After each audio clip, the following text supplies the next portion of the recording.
So the next thing I was going to talk about was we had a situation that I thought was pretty interesting and wanted to bring up, which um, was a condo that was deemed to be non-warrantable. And non-warrantable is, you can't sell the loan to one of the agencies, which is typically Fannie or Freddie.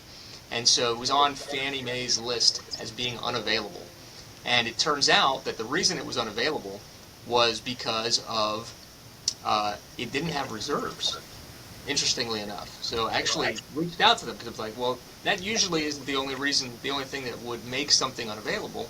But in this case, their response was, hey, we were aware that it didn't have reserves, and that's one of the things that can make it ineligible. So we did mark it as unavailable, and we won't remove it from there until we are aware that it can show that it does have reserves. So it was a little surprising to me. I hadn't really seen that Yeah, before.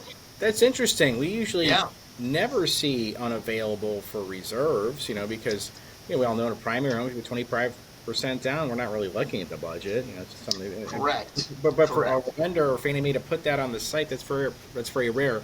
And also, let me just highlight really quick. A lot of people don't know this. A lot of agents don't know that we have access to that Fannie Mae site.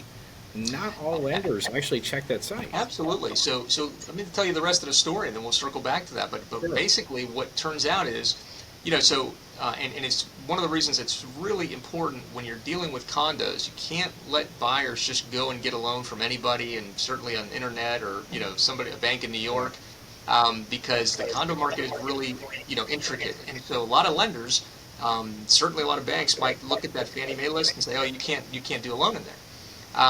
But it turns out that, hey, we have investors that we can work with Fannie, we can work with Freddie, and we have a whole bevy of other investors for stuff that we can't fit into Fannie and Freddie.